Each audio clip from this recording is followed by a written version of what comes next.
In this video, I am explaining the concept of operators and different types of operators in C language. ನಿಮಗೆ question ಯಾವ ರೀತಿ ಕೇಳ್ಬೋದು ಅಂದರೆ what is operator explain different operators used in C language ಅಂತೇಳಿ ಕೇಳ್ಬೋದು. ಇಲ್ಲಿ already ನಾವು C tokens ಹೇಳ್ಬೇಕಾದ್ರೆ ನಾವು ಆಪರೇಟರ್ ಮತ್ತು ಟೈಪ್ಸ್ ಆಫ್ ಆಪರೇಟರ್ಸ್ನ ನೋಡಿದ್ವಿ. ಆಪರೇಟರ್ ಅನ್ನೋದೇನಪ್ಪ ಅಂದರೆ ಇಲ್ಲಿ ನಮಗೆ ಆಪರೇಟರ್ ಈಸ್ ಎ ಸಿಂಬಲ್ ಅಂತ ಕರಿತೀವಿ. ಆಪರೇಟರ್ ಅನ್ನೋದು ಒಂದು symbol that operates between two or more operands. ಇಲ್ಲಿ ನಮಗೆ ಟೂ ಆರ್ ಮೋರ್ ಆಪರ್ಯಾಂಡ್ಸ್ಗೆ ಏನು ಮಾಡುತ್ತದು ಆಪರೇಟ್ ಮಾಡುತ್ತೆ. ಫಾರ್ ಎಕ್ಸಾಂಪಲ್ ಇಲ್ಲಿ ನಾವು ಎ ಪ್ಲಸ್ ಬಿ ಅಂತ ಬರೆದ್ರೆ, ಇಲ್ಲಿ ನಮಗೆ for example A plus B ಅಂತ ಬರೆದ್ರೆ ಎ ಬಿ ಅನ್ನೋನ ಆಪರ್ಯಾಂಡ್ಸ್ ಅಂತ ಕರಿತೀವಿ. ಪ್ಲಸ್ ಅನ್ನೋದು ಸಿಂಬಲ್, ಈ ಸಿಂಬಲ್ ನ ಆಪರೇಟರ್ ಅಂತೇಳಿ ಕರಿತೀವಿ. So operator is a symbol that operates between two or more operands ಅಂತೇಳಿ ಕರಿತೀವಿ. ಈ ತರ ಇದನ್ನ ಫಸ್ಟ್ ಡೆಫಿನೇಷನ್ ಬರೀಬೇಕು. C has a rich set of operators. ನಾವು ಫೀಚರ್ಸ್ ಆಫ್ ಸಿ ಹೇಳ್ಬೇಕಾದ್ರೆ ಅದರಲ್ಲಿ ಹೇಳಿದ್ವಿ ಏನಂತ, it has wide variety of, it consist of wide variety of operators, functions as well as data types ಅಂತ ಹೇಳಿದ್ವಿ. So it has a rich set of operators. They may operate on a single operand or two operands. ಇಲ್ಲಿ ನಾವು single ಆಪರೆಂಡ್ use ಮಾಡಿ ನಾವು operate ಮಾಡ್ಬೋದು, ಅಥವಾ more than one ಆಪರೆಂಡ್ ಕೂಡ use ಮಾಡ್ಬೋದು. ಸೊ ಇಲ್ಲಿ ನಾವು ಅವನ್ನ ಏನಂತ ಕರಿತೀವಿ, ಯುನರಿ ಆಪರೇಟರ್ಸ್ ಅಂತ ಕೂಡ ಕರಿತೀವಿ. ಅದಾದ್ಮೇಲೆ ಯುನರಿ ಬದಲು ಬೈನರಿ ಆಪರೇಟರ್ಸ್, ಟೆರಿನರಿ ಆಪರೇಟರ್ಸ್ ಅಂತೇಳಿ ಕರಿತೀವಿ. ಒನ್ ಬೈ ಒನ್ ನೋಡ್ತಾ ಹೋಗೋಣ. Next they are use to perform the basic arithmetic operations. ಅಂದ್ರೆ ಈ ಆಪರೇಟರ್ಸ್ ನ ಯಾಕೆ ಯೂಸ್ ಮಾಡ್ತೀವಿ ಅಂದ್ರೆ ಬೇಸಿಕ್ ಅರ್ಥಮೆಟಿಕ್ ಆಪರೇಷನ್ಸ್ ನ ನಾವು ನೋಡಕ್ಕೆ ಯೂಸ್ ಮಾಡ್ತೀವಿ. ಅದೇ ರೀತಿ ಕಂಪ್ಯಾರಿಸನ್ ಮಾಡಕ್ಕೆ ಯೂಸ್ ಮಾಡ್ತೀವಿ. ಅದೇ ರೀತಿ manipulation of bits and so on. ಅಂದ್ರೆ ಈ ತರ ನಾವು basic arithmetic calculation, comparison, manipulation of bits ಇವನ್ ಮಾಡಕ್ಕೆ ಯೂಸ್ ಮಾಡ್ತೀವಿ. So operators in C are can be divided into many types. ಅದರಲ್ಲಿ ಒನ್ ಬೈ ಒನ್ ನೋಡ್ತಾ ಹೋಗೋಣ. Divided into arithmetic operator. ಈ ಅರ್ಥಮೆಟಿಕ್ ಆಪರೇಟರ್ಸ್ ನ ಎದಕ್ಕೆ ಯೂಸ್ ಮಾಡ್ತೀವಿ ಅಂದ್ರೆ these are used to calculate the simple basic arithmetic calculations. Simple arithmetic calculations ನ calculate ಮಾಡಕ್ಕೆ ನಾವು ಅರ್ಥಮೆಟಿಕ್ ಆಪರೇಟರ್ ಅಂತ ಯೂಸ್ ಮಾಡ್ತೀವಿ. ಅದೇ ರೀತಿ relational operators are use to compare the two or more values ನ ಕಂಪೇರ್ ಮಾಡಕ್ಕೆ ಯೂಸ್ ಮಾಡ್ತೀವಿ. ಲಾಜಿಕಲ್ ಆಪರೇಟರ್ ಅಂತ ಯೂಸ್ ಮಾಡ್ತೀವಿ. ಇನ್ಕ್ರಿಮೆಂಟ್ ಅಂಡ್ ಡಿಕ್ರಿಮೆಂಟ್ ಆಪರೇಟರ್ ಅಂತ ಯೂಸ್ ಮಾಡ್ತೀವಿ. ಅದೇ ರೀತಿ ಕಂಡೀಷನಲ್ ಆಪರೇಟರ್ ಅಂತ ಯೂಸ್ ಮಾಡ್ತೀವಿ. ನೆಕ್ಸ್ಟ್ ಬಿಟ್ ವೈಸ್ ಆಪರೇಟರ್ ಅಂತ ಯೂಸ್ ಮಾಡ್ತೀವಿ. ಅಸೈನ್ಮೆಂಟ್ ಆಪರೇಟರ್ ಅಂತ ಯೂಸ್ ಮಾಡ್ತೀವಿ. ಅದೇ ರೀತಿ ನಾವು ಕೆಲವೊಂದು ಸ್ಪೆಷಲ್ ಆಪರೇಟರ್ಸ್ ಅಂತ ಕೂಡ ಕರಿತೀವಿ. ಸ್ಪೆಷಲ್ ಆಪರೇಟರ್ಸ್ ಯೂಸ್ ಮಾಡ್ತೀವಿ. ನೆಕ್ಸ್ಟ್ ಟೆರಿನರಿ ಆಪರೇಟರ್ಸ್ ಅಂತ ಕೂಡ ಯೂಸ್ ಮಾಡ್ತೀವಿ. ಇನ್ನೊಂದು ಟೆರಿನರಿ ಆಪರೇಟರ್ಸ್ ಅಥವಾ ಅದನ್ನ ಕಂಡೀಷನಲ್ ಆಪರೇಟರ್ ಅಂತ ಕೂಡ ಕರಿತೀವಿ. ಇವಿಷ್ಟು ನಾವೀಗ ಒನ್ ಬೈ ಒನ್ ನೋಡ್ತಾ ಹೋಗೋಣ. ಮೊದಲಿಗೆ ಇಲ್ಲಿ ಆಪರೇಟರ್ ಅಂದ್ರೆ ಗೊತ್ತಾಯ್ತು. ಆಪರೇಟರ್ ಅನ್ನೋದು it is a symbol that operates between the two or more operands ಅಂತ ಕರಿತೀವಿ. ಇಲ್ಲಿ it has a rich set of operators. ಇವನ್ನ ನಾವು ಎದಕ್ಕೆ ಯೂಸ್ ಮಾಡ್ತೀವಿ ಅಂದ್ರೆ arithmetic operations, comparison, manipulation of bits ಮಾಡಕ್ಕೆ ಯೂಸ್ ಮಾಡ್ತೀವಿ. ಇವಿಷ್ಟು ನಾವೇನಂತ ಕರಿತೀವಿ ಅಂದ್ರೆ ಟೈಪ್ಸ್ ಆಫ್ ಆಪರೇಟರ್ಸ್ ಅಂತ ಕರಿತೀವಿ. ನಿಮಗೆ 5 ಮಾರ್ಕ್ಸ್ ಅಥವಾ 10 ಮಾರ್ಕ್ಸ್ಗೆ ಈ ಕ್ವಶನ್ ನ ಕೇಳಬಹುದು. ಏನಂತ, what is an operator, explain different types of operators ಅಂತ ಹೇಳಿ already last year question paper ಅಲ್ಲೂ ಕೂಡ ಬಂದಿದ್ದಾವೆ. ಹಂಗಾಗಿ ಇದು ಇಂಪಾರ್ಟೆಂಟ್ ಕಾನ್ಸೆಪ್ಟ್. ನೆಕ್ಸ್ಟ್ ಈಗ ಒನ್ ಬೈ ಒನ್ ನೋಡ್ತಾ ಹೋಗೋಣ. ಇಲ್ಲಿ ಫಸ್ಟ್ ಗೆ ಅರ್ಥಮೆಟಿಕ್ ಆಪರೇಟರ್. ಈ ಅರ್ಥಮೆಟಿಕ್ ಆಪರೇಟರ್ ಎದಕ್ಕೆ ಯೂಸ್ ಮಾಡ್ತೀವಿ ಅಂದ್ರೆ these are use to performing the basic arithmetic operations or basic arithmetic calculations such as arithmetics ಅಂದ್ರೆ addition, subtraction, multiplication, division and modulus use ಮಾಡಕ್ಕೆ ಯೂಸ್ ಮಾಡ್ತೀವಿ. ಇಲ್ಲಿ ನಮಗೆ ಸಿಂಬಲ್ ಇಲ್ಲಿ ಪ್ಲಸ್ ಸಿಂಬಲ್ ಏನ್ ಮಾಡುತ್ತೆ ಆಲ್ರೆಡಿ ನಮಗೆ ಗೊತ್ತಿದೆ. It adds the two operands. For example ಇಲ್ಲಿ ಎ ಇಸ್ ಈಕ್ವಲ್ ಟು 10 ಅಂತ ಇದೆ, ಬಿ ಇಸ್ ಈಕ್ವಲ್ ಟು 10 ಅಂತ ಟೂ ವೇರಿಯೇಬಲ್ಸ್ ಅಥವಾ ಟೂ ಆಪರೆಂಡ್ಸ್ ನ ತಗೊಂಡಿದೀವಿ. ಎ ಬಿ ನ ಆಪರೆಂಡ್ಸ್ ಅಂತ ಹೇಳಿ ಕರಿತೀವಿ. ಇಲ್ಲಿ ಪ್ಲಸ್ ಸಿಂಬಲ್ ಇರೋದ್ರಿಂದ ಏನಾಗುತ್ತದು ಎ ಪ್ಲಸ್ ಬಿ ಅಂದ್ರೆ ಅಡಿಷನ್ ಆಗುತ್ತೆ. ಅಡಿಷನ್ ಆದ್ರೆ 10 ಪ್ಲಸ್ 20 ಇಸ್ ಈಕ್ವಲ್ ಟು 30 ಅಂತ ಆನ್ಸರ್ ಬರುತ್ತೆ. ಅದೇ ರೀತಿ ಮೈನಸ್ ವ್ಯಾಲ್ಯೂ ಏನ್ ಮಾಡುತ್ತೆ, it subtract second operant from the first. Second operator ಇಂದ ಫಸ್ಟ್ ಆಪರೆಂಟ್ ಗೆ ಅದೇನ್ ಮಾಡುತ್ತೆ, ಮೈನಸ್ ಮಾಡುತ್ತೆ ಅಂದ್ರೆ ಸಬ್ಟ್ರಾಕ್ಟ್ ಮಾಡುತ್ತೆ. ಸೊ ಇಲ್ಲಿ ಎ ಇಸ್ ಈಕ್ವಲ್ ಟು 10 ಇದೆ, ಬಿ ಇಸ್ ಈಕ್ವಲ್ ಟು 20 ಇದೆ. 10 ಮೈನಸ್ 20 ಅಂತಂದ್ರೆ ನಮಗೆ ಇಲ್ಲಿ ಆನ್ಸರ್ -10 ಬರುತ್ತೆ. ಇಲ್ಲಿ ಯಾಕಂದ್ರೆ ಈ ಲಾರ್ಜೆಸ್ಟ್ ವ್ಯಾಲ್ಯೂ ಸೈನ್ ಯಾವ್ದಿರುತ್ತೋ ಆ ಸೈನ್ ನ ಬರಿತೀವಿ. ಸೊ ಅದೇ ರೀತಿ ಮಲ್ಟಿಪ್ಲಿಕೇಶನ್ ಸಿಂಬಲ್ ಏನ್ ಮಾಡುತ್ತೆ, it is use to multiply the both operands. ಇಲ್ಲಿ ಬೋತ್ ಆಪರೆಂಟ್ಸ್ ನ ಮಲ್ಟಿಪ್ಲೈ ಮಾಡಬೇಕು. ಫಾರ್ ಎಕ್ಸಾಂಪಲ್ 10 ಇಂಟು 20 10 ಇಂಟು 20 ಮಾಡಿದ್ರೆ ನಮಗೆ ಎಷ್ಟು ಬರುತ್ತೆ ಆನ್ಸರು 200 ಬರುತ್ತೆ. ಅದೇ ರೀತಿ ಡಿವಿಷನ್ ಆಪರೇಟರ್ ಏನ್ ಮಾಡುತ್ತೆ, divides the numerator by denominator. B divides A ಅಂತಂದ್ರೆ ಏನ್ ಬರುತ್ತೆ, ಬಿ ವ್ಯಾಲ್ಯೂ 20 ಇದೆ /10 ಅಂತಂದ್ರೆ ನಮಗೆ ಆನ್ಸರು 2 ಬರುತ್ತೆ. ಅದೇ ರೀತಿ ಮಾಡ್ಯುಲಸ್ ಸಿಂಬಲ್ ಅಥವಾ ಕನ್ವರ್ಷನ್ ಸಿಂಬಲ್ ಅಂತ ಕರಿತೀವಿ. Modulus operators it gives the remainder ವ್ಯಾಲ್ಯೂನ ಕೊಡುತ್ತೆ. ಇಲ್ಲಿ ಬಿ ಪರ್ಸೆಂಟೇಜ್ ಎ ಅಂತಂದ್ರೆ ಇಲ್ಲಿ ಫಸ್ಟಿಗೆ 20 ಬಿ ವ್ಯಾಲ್ಯೂ 20 ಇದೆ, ಕನ್ವರ್ಷನ್ಸ್ 10 ಅಂತಂದ್ರೆ ಇಲ್ಲಿ ಏನಾಗುತ್ತೆ ಇಸ್ ಈಕ್ವಲ್ ಟು 0 ಬರುತ್ತೆ. ಇಸ್ ಈಕ್ವಲ್ ಟು 0 ಹೆಂಗ್ ಬಂತಪ್ಪ ಅಂದ್ರೆ, ಫಾರ್ ಎಕ್ಸಾಂಪಲ್ ಇಲ್ಲಿ 20ನ ನಾವೇನ್ ಮಾಡ್ತೀವಿ 10 ಇಂದ ಡಿವೈಡ್ ಮಾಡ್ತೀವಿ. 10 ಇಂದ ಡಿವೈಡ್ ಮಾಡಿದಾಗ 10 2 ಜಾ 20, ರಿಮೈಂಡರ್ ಎಷ್ಟು ಉಳಿತು, ನಮಗೆ 0 ಉಳಿತು. ಸೊ ಈ ರಿಮೈಂಡರ್ ವ್ಯಾಲ್ಯೂ ಏನ್ ಬಂದಿರುತ್ತಲ್ಲ ಆ ರಿಮೈಂಡರ್ ವ್ಯಾಲ್ಯೂನ ಕೊಡುತ್ತೆ. Modulus symbol always gives the remainder value. So ಇದು ಅರ್ಥಮೆಟಿಕ್ ಆಪರೇಟರ್ ಡೆಫಿನಿಷನ್ ಬರೀಬೇಕು. These are used to performing the basic arithmetic calculation such as addition, subtraction, multiplication, division, modulus ಅಂತ. Next ಅದಾದ್ಮೇಲೆ ಈ ತರ ಟೇಬಲ್ ಬರೆದು ನೀವು ಎಕ್ಸಾಂಪಲ್ ಪ್ಲಸ್ ಆಮೇಲೆ description ಏನ್ ಮಾಡುತ್ತೆ, ಎಕ್ಸಾಂಪಲ್ 2 ವ್ಯಾಲ್ಯೂ ಕೊಟ್ಟು ಆ ವ್ಯಾಲ್ಯೂಗೆ ಆನ್ಸರ್ ಏನ್ ಬರುತ್ತೆ ಅಂತ ನೋಡ್ಬೇಕು. ಇದು ಅರ್ಥಮೆಟಿಕ್ ಆಪರೇಟರ್ ಬಗ್ಗೆ. ಅದೇ ರೀತಿ next one is relational operator. Next operator ಇದು ರಿಲೇಷನಲ್ ಆಪರೇಟರ್ ಅಥವಾ ಇದನ್ನ ನಾವೇನಂತ ಕರಿತೀವಿ, ಕಂಪ್ಯಾರಿಸನ್ ಆಪರೇಟರ್ ಅಂತ ಕೂಡ ಕರಿತೀವಿ. ಕಂಪ್ಯಾರಿಸನ್ ಆಪರೇಟರ್ ಏನ್ ಮಾಡುತ್ತೆ, ಇದು relational operator is used to comparing the 2 operands in the given expression. ಕೊಟ್ಟಿರೋ ಎಕ್ಸ್ಪ್ರೆಷನ್ ನಲ್ಲಿ ಅದೇನ್ ಮಾಡುತ್ತೆ, 2 ಆಪರೆಂಟ್ಸ್ ನ ಕಂಪೇರ್ ಮಾಡುತ್ತೆ, ಯಾವ್ದು ಲಾರ್ಜೆಸ್ಟ್ ಇದೆ ಯಾವ್ದು ಸ್ಮಾಲೆಸ್ಟ್ ಇದೆ ಅಂತ. ಅದೇ ರೀತಿ ಇಲ್ಲಿ ಫಾರ್ ಎಕ್ಸಾಂಪಲ್ ಆಪರೇಟರ್ ತಗೊಂಡಿವಿ, description, example same arithmetic operator ಏನ್ ಮಾಡಿದ್ವಲ್ಲ ಅದನ್ನೇ. Example A is equal to 10 ಇದೆ, ಬಿ ಇಸ್ ಈಕ್ವಲ್ ಟು 5 ಇದೆ. ಇಲ್ಲಿ ನಾವೇನ್ ಮಾಡ್ತೀವಿ ಅಂದ್ರೆ ಫಸ್ಟಿಗೆ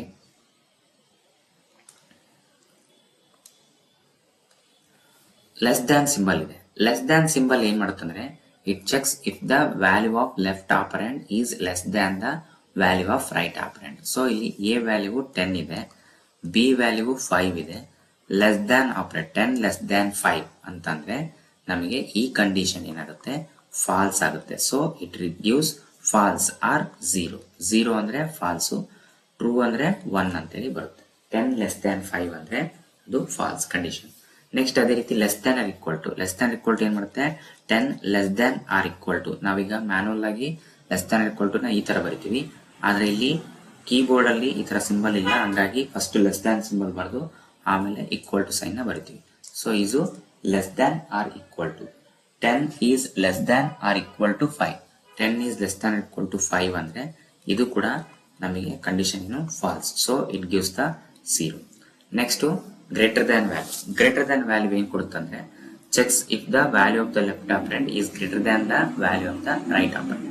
ಸೊ ಇಲ್ಲಿ ಫಸ್ಟ್ ವ್ಯಾಲ್ಯೂ ಏನಿದೆ, ಎ ವ್ಯಾಲ್ಯೂ 10 ಇದೆ, ಗ್ರೇಟರ್ ದ್ಯಾನ್ 5 ಅಂತ ಬರೆದ್ರೆ 10 is greater than 5. This condition is true, ಯಾಕಂದ್ರೆ 5ಕ್ಕಿಂತ 10 ದೊಡ್ಡದಿದೆ. ಸೊ ಇಟ್ ಈಸ್ ಟ್ರೂ ಅಂದ್ರೆ 1 ಬರುತ್ತೆ, ಟ್ರೂ ಅಂತ ಕೊಡುತ್ತೆ ಅಥವಾ 1 ಅಂತ ಕೊಡುತ್ತೆ. Greater than equal to same again 10 is greater than or equal to 5.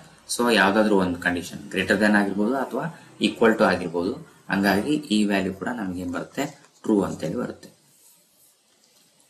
10 is greater than or equal to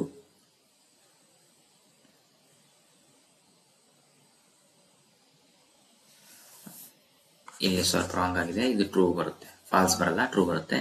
next equal to sign ಏನಂದ್ರೆ it checks the if the value of true operand equal or not. ಈಗ ನಮಗೆ 10 is equal to 5, 10 is equal to 5 ಅಂದ್ರೆ 10 5ಕ್ಕೆ ಸಮ ಅಂತ ಅಂದ್ರೆ ಇದು falls condition. So ಇಲ್ಲಿ ನಮಗೆ ಫಾಲ್ಸ್ ಅಥವಾ 0 ಬರುತ್ತೆ, ಯಾವುದು equal to sign. Next not equal to ಈ ತರನಾದ್ರೂ ಬರಿಬಹುದು, ಅಥವಾ ಇದನ್ನ ನಾವು ಟಿಲ್ಡಾ ಆಪರೇಷನ್ ಬರೆದು ಈಕ್ವಲ್ ಟು ಸೈನ್ ಆದ್ರೂ ಬರಿಬಹುದು. Not equal to if the value of the 2 operands is equal or not ಅಂತ ನೋಡಕ್ಕೆ 10 ಈಸ್ ನಾಟ್ ಈಕ್ವಲ್ ಟು 5. ಈ ಕಂಡೀಷನ್ ಏನು, 10 5ಕ್ಕೆ ಸಮ ಅಲ್ಲ ಅಂತಂದ್ರೆ condition true. So it is gives true or 1 ಅಂತೇಳಿ ಬರುತ್ತೆ. ಈ ತರ ನಾವು ರಿಲೇಷನಲ್ ಆಪರೇಟರ್ಸ್ ನ ಯೂಸ್ ಮಾಡ್ತೀವಿ. Less than equal to, greater than equal to not equal to ಅಂತೀವಿ. ಸೊ ಇಲ್ಲಿ ನಮಗೆ ಏನ್ ಬರುತ್ತೆ, relational operator is use to compare the 2 operands in the given expression ಅಲ್ಲಿ ನಮಗೆ 2 ಆಪರೆಂಟ್ಸ್ನ ಮಾಡೋಕ್ಕೆ ಬರಿತೀವಿ. ನೆಕ್ಸ್ಟು ಅದೇ ರೀತಿ next operator is logical operator.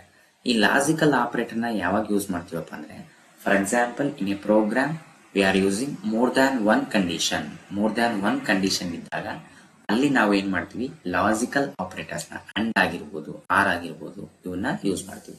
ಇಲ್ಲಿ logical operators are used to testing more than one condition and make decisions.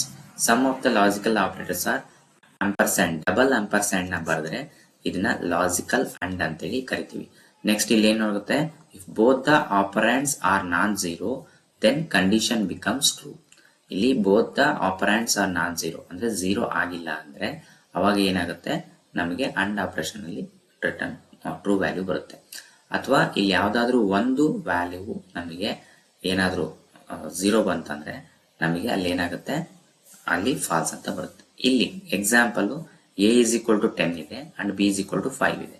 ಇಲ್ಲಿ for example A is equal to 10 ಅಂತ ತಗೊಂಡಿವಿ.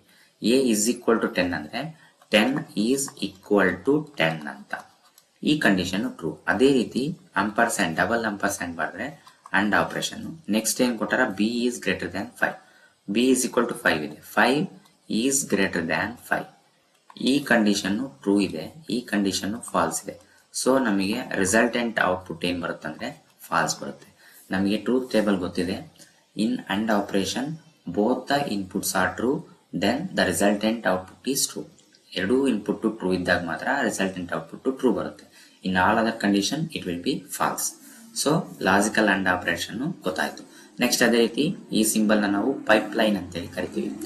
ಯಾವುದು ಆರ್ ಆಪರೇಷನ್ ಏನ್ ಬರಿತೀವಲ್ಲ ಅದು ಪೈಪ್ ಲೈನ್ ಸಿಂಬಲ್. ಇದು ಅಂಪರ್ಸ್ಯಾಂಡ್ ಅಂತೇಳಿ ಕರಿತೀವಿ, ಅಂಪರ್ಸ್ಯಾಂಡ್ ಅಂತ. ಇಲ್ಲಿ ಡಬಲ್ ಪೈಪ್ ಲೈನ್ ಬರೆದ್ರೆ ಇದನ್ನ ಲಾಜಿಕಲ್ ಆರ್ ಅಂತ ಕರಿತೀವಿ. ಈ ಲಾಜಿಕಲ್ ಆರ್ ಏನಂದ್ರೆ, if any of the two operands is non zero then condition becomes true. ಅಂದ್ರೆ ಎರಡರಲ್ಲಿ ಯಾವ್ದಾದ್ರು ಒಂದು ವ್ಯಾಲ್ಯೂ ಟ್ರೂ ಇದ್ರೆ ನಮಗೆ ಔಟ್ಪುಟ್ ಟ್ರೂ ಬರುತ್ತೆ. ಸೊ ಇಲ್ಲಿ ನಾವು ಇದನ್ನ ನೋಡಿದ್ವಿ, ಯಾವುದು ಇದೇ ಎಕ್ಸಾಂಪಲ್ ನೋಡ್ಬೋದು. ಬೇಕಾದ್ರೆ 10 is equal to 10 true, 5 is greater then 5 false. ಅಂದ್ರೆ ಇಲ್ಲಿ ನಮಗೆ ಆರ್ ಬರ್ದಿದ್ರೆ ಇದು ಟ್ರೂ ಆಗುತ್ತೆ. ಸೊ ಇಲ್ಲಿ ಏನ್ ಕೊಟ್ಟಿದ್ದಾರೆ ನೋಡ್ರಿ example, if A is equal to 10 and B is equal to 5 then A is equal to 10, again 10 is equal to 10 or 5 is greater then 5. ಈ ಕಂಡೀಷನ್ ಟ್ರೂ ಇದೆ, ಈ ಕಂಡೀಷನ್ ಫಾಲ್ಸ್ ಇದೆ. ಯಾವ್ದಾದ್ರು ಒಂದು ವ್ಯಾಲ್ಯೂ ಟ್ರೂ ಇತ್ತಪ್ಪ ಅಂದ್ರೆ it gives the resultant value is true. Or condition ಗೊತ್ತಿದೆ ನಮಗೆ, or operator when any of the input is true, any one of the input is true then the resultant output is true. ಯಾವ್ದಾದ್ರು ಒಂದು input true ಇದ್ದಾಗ resultant output true ಬರುತ್ತೆ. ಅದೇ ರೀತಿ logical not operator, exclamation mark ಅಂತ ಕರಿತೀವಿ. ಈ logical ಆಪರೇಟರ್ನ ಅಥವಾ ಈ ತರನಾದ್ರೂ ನಾವು ಟಿಲ್ಡಾ ಆಪರೇಷನ್ ಯೂಸ್ ಮಾಡಿಕೊಂಡು ಟಿಲ್ಡಾ ಸಿಂಬಲ್ ಯೂಸ್ ಮಾಡಿ ಬರಿಬಹುದು. If a condition is true then the logical not operator will be make false. ಅಂದ್ರೆ ಇಲ್ಲಿ ನಮಗೆ A is equal to 10 then A is equal to 10 it returns false. Not equal to ಅಂತಂದ್ರೆ ಇಲ್ಲಿ ನಮಗೆ true ಇದ್ರೆ falls ಬರುತ್ತೆ, falls ಇದ್ರೆ true ಬರುತ್ತೆ. ಈ ತರ ಇದ್ರೆ ಕಂಡೀಷನ್ ಇದನ್ನ ಲಾಜಿಕಲ್ ಆಪರೇಟರ್ ಅಂತೇಳಿ ಕರಿತೀವಿ. ಈಗ ನಮಗೆ ಇಲ್ಲಿವರೆಗೂ ಅರ್ಥಮೆಟಿಕ್ ಆಪರೇಟರ್ ಗೊತ್ತಾಯ್ತು, ರಿಲೇಷನಲ್ ಆಪರೇಟರ್ ಗೊತ್ತಾಯ್ತು, ಮತ್ತೆ ಲಾಜಿಕಲ್ ಆಪರೇಟರ್ ಗೊತ್ತಾಯ್ತು. Next is bitwise operator. ಈ ಬಿಟ್ ವೈಸ್ ಆಪರೇಟರ್ ಎದಕ್ಕೆ ಯೂಸ್ ಮಾಡ್ತೀವಿ ಅಂದ್ರೆ it is use to works on the bits ಅಂತ ಕರಿತೀವಿ. ಬಿಟ್ಸ್ ಅಂದ್ರೆ ಏನಪ್ಪಾ ಅರ್ಥ ಅಂದ್ರೆ ಇದನ್ನ ನಾವು ಬೈನರಿ ಡಿಜಿಟ್ ಅಂತೇಳಿ ಕರಿತೀವಿ. Binary digit. ಈ ಬೈನರಿ ಡಿಜಿಟ್ ಅಂದ್ರೆ ಬಿಟ್, ಒಂದೊಂದು ಬಿಟ್ ಅಂದ್ರೆ ಫಾರ್ ಎಕ್ಸಾಂಪಲ್ 0 ಆರ್ 1, 0 ಆಗಿರ್ಬೋದು ಅಥವಾ 1 ಆಗಿರ್ಬೋದು. ಯಾವ್ದಾದ್ರು ಒಂದು ವ್ಯಾಲ್ಯೂ ಇತ್ತಪ್ಪ ಅಂದ್ರೆ ಅದನ್ನ ನಾವು 1 ಬಿಟ್ ಅಂತೇಳಿ ಕರಿತೀವಿ. ನೆಕ್ಸ್ಟ್ ಅದೇ ರೀತಿ ಇದು bitwise operators are used in the bit level programming. ಅಂದ್ರೆ ಬಿಟ್ ವೈಸ್ ಅಂತ ಏನ್ ಯೂಸ್ ಮಾಡ್ತೀವಲ್ಲ ಬಿಟ್ ಲೆವೆಲ್ ಪ್ರೋಗ್ರಾಮಿಂಗ್ ಯೂಸ್ ಮಾಡ್ತೀವಿ. ಇಲ್ಲಿ ಡಬಲ್ ಅಂಪರ್ಸ್ಯಾಂಡ್ ಬರೆದ್ರೆ ಅದನ್ನ ಲಾಜಿಕಲ್ ಅಂಡ್ ಅಂತ ಕರಿತೀವಿ. ಓನ್ಲಿ ಸಿಂಗಲ್ ಆಪರೆಂಡ್ ಬರೆದ್ರೆ ಅದನ್ನ ಬಿಟ್ ವೈಸ್ ಅಂಡ್ ಆಪರೇಟರ್ ಅಂತ ಕರಿತೀವಿ. ನೆಕ್ಸ್ಟ್ ಅದೇ ರೀತಿ ಆರ್ ಆಪರೇಟರ್ ಅಂದ್ರೆ ಬಿಟ್ ವೈಸ್ ಆರ್ ಅಂತ ಕರಿತೀವಿ. ಎಕ್ಸ್ಕ್ಲಮೇಷನ್ ಮಾರ್ಕ್, ಕ್ಯಾಪ್ ಸಿಂಬಲ್ ಅಥವಾ ಇದನ್ನ ಕ್ಯಾರೆಟ್ ಸಿಂಬಲ್ ಅಂತ ಕರಿತೀವಿ. ಇದನ್ನ ಬಿಟ್ ವೈಸ್ ಎಕ್ಸ್ಕ್ಲೂಸಿವ್ ಆರ್ ಅಂತ ಕರಿತೀವಿ. ಇದು ಟಿಲ್ಡಾನ ಬಿಟ್ ವೈಸ್ ಕಾಂಪ್ಲಿಮೆಂಟ್. ಅಲ್ಲಂಗೆ ನಾವು ಲಾಜಿಕಲ್ ನಾಟ್ ಆಪರೇಟರ್ ಅಂದ್ರೆ ಇಲ್ಲಿ ಬಿಟ್ ವೈಸ್ ಕಾಂಪ್ಲಿಮೆಂಟ್ ಆಪರೇಟರ್ ಅಂತೇಳಿ ಕರಿತೀವಿ. ಇವು ಬಿಟ್ ವೈಸ್ ಆಪರೇಟರ್ಸ್ ಬಗ್ಗೆ. Next is increment operator, another one is decrement operator. Increment and decrement operator. Increment operator ಅದಕ್ಕೆ ಯೂಸ್ ಮಾಡ್ತೀವಿ ಅಂದ್ರೆ it is use to increasing the value of an integer by 1. ಒಂದು ವ್ಯಾಲ್ಯೂನ increase ಮಾಡ್ಲಿಕ್ಕೆ ನಾವೇನ್ use ಮಾಡ್ತೀವಲ್ಲ ಅದನ್ನ increment operator ಅಂತ ಕರಿತೀವಿ. This is represented as plus plus ಅಂತ ಹೇಳಿ ಕರಿತೀವಿ. ಪ್ಲಸ್ ಪ್ಲಸ್ ಅನ್ನೋದೇನಂದ್ರೆ ಇದು ಇನ್ಕ್ರಿಮೆಂಟ್ ಆಪರೇಟರ್ ಅಂತ. Example A plus plus, for example A is equal to 10 ಇತ್ತಪ್ಪ ಅಂದ್ರೆ ಎ ಪ್ಲಸ್ ಪ್ಲಸ್ ಅಂತ ಬರೆದ್ರೆ ಅದೇನ್ ಬರುತ್ತೆ, ವ್ಯಾಲ್ಯೂ ಇನ್ಕ್ರೀಸ್ ಆಗಿ 11 ಅಂತ ಬರುತ್ತೆ. ಅಂದ್ರೆ it increases the value by 1. It is same as A plus 1. A plus 1 means A value ಏನಿರುತ್ತೋ ಅದಕ್ಕೆ 1 ಅನ್ನ ಆಡ್ ಮಾಡ್ತೀವಿ. ಇಲ್ಲಿ ನಾವು ಇದನ್ನ ಬರೆಯಕ್ಕೆ 2 ಟೈಪ್ಸ್ ಬರಿತೀವಿ. ಒನ್ ಯಾವ್ದಂದ್ರೆ ಪ್ಲಸ್ ಪ್ಲಸ್ ಎ ಅಂತ ಬರಿತೀವಿ, ಇನ್ನೊಂದು ಎ ಪ್ಲಸ್ ಪ್ಲಸ್ ಅಂತ ಬರಿತೀವಿ. ಇದನ್ನ ಪ್ರೀ ಇನ್ಕ್ರಿಮೆಂಟ್ ಅಂತ ಕರಿತೀವಿ, ಇದನ್ನ ಪೋಸ್ಟ್ ಇನ್ಕ್ರಿಮೆಂಟ್ ಅಂತ ಕರಿತೀವಿ. ಪೋಸ್ಟ್ ಇನ್ಕ್ರಿಮೆಂಟ್ ಅಂತೇಳಿ ಕರಿತೀವಿ. ಇಲ್ಲಿ ಪ್ಲಸ್ ಪ್ಲಸ್ ಎ ಯೂಸ್ ಮಾಡ್ತೀವಿ, ಇದನ್ನ ಎ ಪ್ಲಸ್ ಪ್ಲಸ್ ಅಂತ ಯೂಸ್ ಮಾಡ್ತೀವಿ. ಅದೇ ರೀತಿ decrement operator, increment it increases the value by 1. In the reverse order, decrement operator is used to decreasing the value of an integer by 1. ಅಂದ್ರೆ ಒಂದು ವ್ಯಾಲ್ಯೂನ decrease ಮಾಡಕ್ಕೆ decrement ಆಪರೇಟರ್ನ use ಮಾಡ್ತೀವಿ. This is represented as minus minus. Again same A minus minus ಅಂದ್ರೆ A is equal to 10 ಇತ್ತಪ್ಪ ಅಂದ್ರೆ A minus minus ಬರೆದ್ರೆ ನಮಗೆ 9 ಬರುತ್ತೆ. ಸೊ ಇಲ್ಲಿ ಕೂಡ ನಾವು ಎ ಮೈನಸ್ ಮೈನಸ್ ಅಂತನಾದ್ರೂ ಯೂಸ್ ಮಾಡಬಹುದು ಅಥವಾ ಮೈನಸ್ ಮೈನಸ್ ಎ ಅಂತನಾದ್ರೂ ಯೂಸ್ ಮಾಡಿ ಬರಿತೀವಿ. ಇದು ಇನ್ಕ್ರಿಮೆಂಟ್ ಅಂಡ್ ಡಿಕ್ರಿಮೆಂಟ್ ಆಪರೇಟರ್ ಬಗ್ಗೆ. Next one is assignment operators. The assignment operator ಅದೇನಂದ್ರೆ ಈಕ್ವಲ್ ಟು ಸೈನ್ ಏನ್ ಯೂಸ್ ಮಾಡಿರ್ತೀವಲ್ಲ ಅದನ್ನ ಅಸೈನ್ಮೆಂಟ್ ಆಪರೇಟರ್ ಅಂತೇಳಿ ಕರಿತೀವಿ. The most common assignment operator is equal to sign. This operator assigns the value on the right side to the left side. For example, ನಾವು arithmetic operator ಅಥವಾ relational operator ನ use ಮಾಡಿಕೊಂಡು equal to sign ನ ಬರೆದಿದ್ರೆ ಅದನ್ನ ನಾವು assignment operator ಅಂತ ಕರಿತೀವಿ. ಫಾರ್ ಎಕ್ಸಾಂಪಲ್, ಇಲ್ಲಿ A is equal to B, equal to sign ಇದೆ, A is equal to B, it is same as A is equal to B. ಇಲ್ಲಿ ಡಬಲ್ ಈಕ್ವಲ್ಸ್ ನ ಬರೆದಿರ್ಬೇಕು. ನೆಕ್ಸ್ಟ್ ಪ್ಲಸ್ ಈಕ್ವಲ್ ಟು ಅಂತ ಇದೆ. Plus equal to ಅಂತಂದ್ರೆ A plus equal to B ಅಂದ್ರೆ it is same as A is equal to A plus B, ಈ ತರ ಬರೀಬಹುದು. ಅದೇ ರೀತಿ ಮೈನಸ್ ಈಕ್ವಲ್ ಟು ಅಂದ್ರೆ A minus equal to B ಅಂದ್ರೆ A is equal to A minus B. A asterisk equal to B ಅಂದ್ರೆ A is equal to A asterisk B ಇದ್ದಂಗೆ. Same way A slash equal to B ಅಂದ್ರೆ A is equal to A slash B ಅಂತ. ಅದೇ ರೀತಿ A modulus equal to B ಅಂದ್ರೆ A is equal to A modulus B ಅಂತ ಅರ್ಥ. ಅದೇ ರೀತಿ ನಾವು ರಿಲೇಷನಲ್ ಆಪರೇಟರ್ಸ್ ಯೂಸ್ ಮಾಡಬಹುದು. ಇಲ್ಲಿ A double less than equal to, sorry ಇದು bitwise operator, left shift operator. ಇದು A double less than equal to 2 ಬರೆದ್ರೆ ಲೆಫ್ಟ್ ಶಿಫ್ಟ್ ಆಫ್ 2 ಆಪರೇಟರ್ಸ್ ಅಂತ ಹೇಳಿ ಕರಿತೀವಿ. A is equal to A less than 2 ಅಂತ, double less than 2. ಈ ತರ ನಾವು ಏನ್ ಮಾಡ್ತೀವಿ, ವ್ಯಾಲ್ಯೂಸ್ ನ ಯೂಸ್ ಮಾಡಿ ಅಸೈನ್ಮೆಂಟ್ ಆಪರೇಟರ್ ನ ಬರ್ತೀವಿ. Next one is conditional operator. Conditional operator ಅಥವಾ ಟೆರ್ನರಿ ಆಪರೇಟರ್ ಅನ್ನೋದೇನಂದ್ರೆ a ternary operator pair of double quotes and a colon, sorry question mark and a colon. Question mark ಇರುತ್ತೆ ಮತ್ತೆ colon ಇರುತ್ತೆ. ಇವು ಎರಡು ಇತ್ತಪ್ಪ ಅಂದ್ರೆ ಇದನ್ನ ನಾವು ಟೆರ್ನರಿ ಆರ್ ಕಂಡೀಷನಲ್ ಆಪರೇಟರ್ ಅಂತಾರೆ ಕರಿತೀವಿ. In C use to construct conditional expressions ಅಥವಾ form expression 1 question mark, expression 2 colon, expression 3 ಅಂತ ಬರಿತೀವಿ. ಇಲ್ಲಿ these are the expression. For example, ಇಲ್ಲಿ ನಾವು ಇದನ್ನ ಹೆಂಗ್ ಬರಿಬಹುದು ಅಂದ್ರೆ percentage is greater than or equal to 35. ಇದು ಒಂದು ಕಂಡೀಷನ್ ಅಥವಾ ಎಕ್ಸ್ಪ್ರೆಷನ್. ಈಸ್ ಟ್ರೂ, ಇದು ಟ್ರೂ ಆದ್ರೆ ನಾವೇನ್ ಬರಿಬೇಕು, ಪಾಸ್ ಅಂತ ಬರಿತೀವಿ. Pass or colon fail, PRF. So ಇಲ್ಲಿ ಏನಾಗುತ್ತೆ, ಇದು ಕಂಡೀಷನ್. ಈ ಕಂಡೀಷನ್ ಟ್ರೂ ಆಯ್ತಪ್ಪ ಅಂದ್ರೆ the first value will be obtained. First value ಏನು, ಪಾಸ್ ಅಂತ ಬರುತ್ತೆ. ಫಾರ್ ಎಕ್ಸಾಂಪಲ್, ಪರ್ಸೆಂಟೇಜ್ 45 ಇತ್ತು ಅಂತ ಅನ್ಕೊಟ್ರೆ 45 is greater than equal to 35, so it is true. True ಇದ್ದಾಗ ಪಾಸ್ ಅಂತ ಬರುತ್ತೆ. ಅದೇ ರೀತಿ ಫಾರ್ ಎಕ್ಸಾಂಪಲ್ ಪರ್ಸೆಂಟೇಜ್ 25 ಇತ್ತು, 25 is greater than equal to 35, condition is pass, so second value will be executed. ಅಂದ್ರೆ ಕೋಲನ್ ಅಂತ ಬರಿತಿರ್ತೀವಲ್ಲ, ಈ ಕೋಲನ್ ಎದಕ್ಕೆ ಬರಿತೀವಿ, ಫಸ್ಟ್ ವ್ಯಾಲ್ಯೂ ಸೆಕೆಂಡ್ ವ್ಯಾಲ್ಯೂನ ಬರೆಯಕ್ಕೆ. ಕ್ವಶನ್ ಮಾರ್ಕ್ ಎದಕ್ಕೆ ಬರೀತೀವಿ, ಅಲ್ಲಿಗೆ ಕಂಡೀಷನ್ ಅಥವಾ ಎಕ್ಸ್ಪ್ರೆಷನ್ ಮುಗೀತು ಅಂತ ಅರ್ಥ. ಈ ತರ ನಾವು ಏನ್ ಯೂಸ್ ಮಾಡ್ತೀವಿ, ಕಂಡೀಷನಲ್ ಆರ್ ಟೆರ್ನರಿ ಆಪರೇಟರ್ ನ ಯೂಸ್ ಮಾಡ್ತೀವಿ, question mark with colon. Next ಈ ಸ್ಪೆಷಲ್ ಆಪರೇಟರ್ಸ್. ಈ ಸ್ಪೆಷಲ್ ಆಪರೇಟರ್ಸ್ ಅನ್ನೋದೇನಂದ್ರೆ ಸಮ್ ಸ್ಪೆಷಲ್ ಮೀನಿಂಗ್ ಇರ್ತವೆ. ಫಾರ್ ಎಕ್ಸಾಂಪಲ್, ನಾವು ಕಮಾ ಯೂಸ್ ಮಾಡ್ತೀವಿ. ಕಮಾ ಆಪರೇಟರ್ ನ ಎಲ್ಲೆಲ್ಲಿ ಯೂಸ್ ಮಾಡ್ತೀವಿ ಅಂದ್ರೆ A comma B comma C, separations of variables separate ಮಾಡಕ್ಕೆ ಯೂಸ್ ಮಾಡ್ತೀವಿ. ನೆಕ್ಸ್ಟ್ ಅದೇ ರೀತಿ size of operator. Size of operator ನ ನಾವು ಡಾಟಾ ಟೈಪ್ ವ್ಯಾಲ್ಯೂಸ್ ನ ನೋಡಕ್ಕೆ. For example, size of int ಅಂತ ಬರೆದ್ರೆ ಇಟ್ ಗಿವ್ಸ್ 2 ಬೈಟ್ಸ್. ಅಂದ್ರೆ ನಾವು ಸ್ಟೋರೇಜ್ ಕೆಪಾಸಿಟಿ ಇಂಟಿಗೆ 2 ಬೈಟ್ಸ್ ಇದೆ ಅಂತ ಅರ್ಥ. ಅದೇ ರೀತಿ ನ ಅಡ್ರೆಸ್ ಆಫ್ ವೇರಿಯಬಲ್ ಲಿಸ್ಟ್ಗೆ ಬರಿತೀವಿ. ನೆಕ್ಸ್ಟ್ ಡಾಟ್ ಆಪರೇಟರ್ನ ನಾವು ಎಲ್ಲಿ ಯೂಸ್ ಮಾಡ್ತೀವಿ ಅಂದ್ರೆ, ಫಾರ್ ಎಕ್ಸಾಂಪಲ್ ಇದರಲ್ಲಿ ಆಬ್ಜೆಕ್ಟ್ ಓರಿಯೆಂಟೆಡ್ ಪ್ರೋಗ್ರಾಮಿಂಗ್ ಕಾನ್ಸೆಪ್ಟ್ ಅಲ್ಲಿ ಯೂಸ್ ಮಾಡ್ತೀವಿ, ಅಲ್ಲಿ ಡಾಟ್ ಆಪರೇಟರ್ನ ಯೂಸ್ ಮಾಡ್ತೀವಿ. ನೆಕ್ಸ್ಟ್ ಆರೋ ಆಪರೇಟರ್, ಇವಿಷ್ಟು ನಾವು ಸ್ಪೆಷಲ್ ಆಪರೇಟರ್ಸ್ ಅಂತೇಳಿ ಕರಿತೀವಿ. ಇದಿಷ್ಟು ನಿಮಗೆ operators and different types of operators in C language.